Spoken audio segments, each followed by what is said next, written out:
Assalamualaikum warahmatullahi wabarakatuh. Baiklah teman-teman, hari ini Hairunisa Azatia dari kelas 96 akan mempresentasikan hasil pencarian Hairunisa Azatia terhadap cagar budaya di Indonesia. Selamat menonton. Terima kasih. Masjid Agung. Masjid Agung ini dibangun selama 10 tahun. Masjid Agung pada mulanya disebut Masjid Sultan.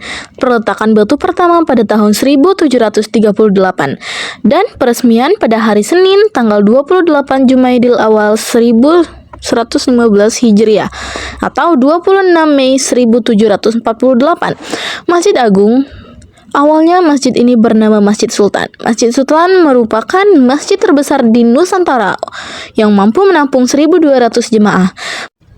Masjid Agung didirikan oleh Sultan Mahmud Badarudin I yang dikenal pula dengan Jayo Wikramo. Dengan resmi digunakan sebagai tempat kepribadatan umat Islam di Palembang pada tanggal 28 Jumaidil Awal atau 26 Mei 1748 Masehi. Masjid Agung ini terletak di Jalan Jenderal Sudirman 19 Ilir, Kecamatan Bukit Kecil, Palembang, Sumatera Selatan. Yang kedua, BKB. BKB ini sering disebut dengan Benteng Kota Besak. Benteng Kota Besak memiliki latar belakang sejarah yang menarik, dimulai sebagai bangunan keraton pada abad ke-18 yang menjadi pusat Kesultanan Palembang.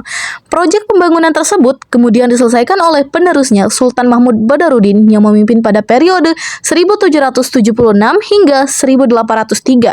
Konstruksi benteng ini dimulai pada sekitar tahun 1780 atas inisiatif Sultan Mahmud Badarudin I yang memerintahkan antara tahun 1724 hingga 1758.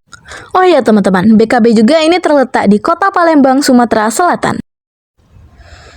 Yang ketiga ada Candi Borobudur.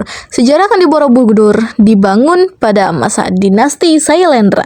Candi Borobudur pertama kali dibangun atas inisiatif Raja Samaragutonggu sekitar tahun 824 Masehi.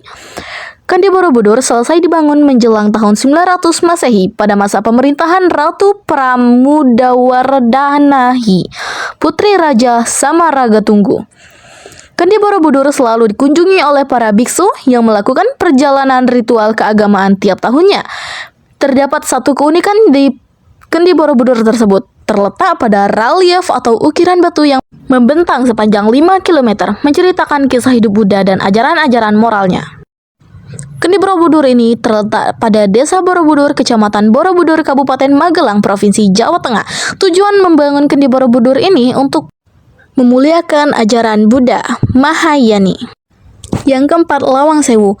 Lawang Sewu ini dibangun pada masa kolonial Belanda tahun 1900-an. Setelah masa kolonial Belanda berakhir, Lawang Sewu diambil alih oleh Jepang sebagai markas tentara dan kantor transportasi. Pada tahun 1994, gedung ini diserahkan kembali kepada Kereta Api Perumka yang kemudian statusnya berubah menjadi PT Kereta Api Indonesia atau Persero, sebab Lawang Sewu merupakan bangunan bersejarah yang dibangun pada zaman kolonial Belanda di tahun 1900-an dan menjadi saksi bisu pada peristiwa pertempuran 5 hari yang berlangsung pada tahun 1945 antara Angkatan Pemuda Kereta Api AMKA dengan tentara Jepang. Lawang Sewu ini terletak di kota Semarang. Yang dibangunnya Lawang Sewu ini bertujuan sebagai penjara tahanan perang ketika Indonesia dikuasai oleh Jepang. Dan yang terakhir, Gedung Sate. Gedung Sate ini merupakan pembangunan gedung yang berawalan dari pemerintahan Hindia Belanda yang ingin memindahkan pusat pemerintahannya dari Mr. Cornelis ke Batavia di Bandung. Ada suatu keunikan yang menjadi ciri khas pada gedung sate tersebut, yaitu terdapat 6 tusuk sate di atasnya. 6 tusuk sate ini melambangkan 6 juta gulden yang dipakai untuk membangun gedung berwarna putih pada masanya. Dan gedung sate ini terletak di Jalan Ponorogo nomor 22 Citarum, Kecamatan Bandung Wetan, Kota Bandung, Jawa Barat 40015. Perlu kalian ketahui, gedung sate ini didirikan pada masa penjajahan Belanda, tepatnya pada tahun 1920.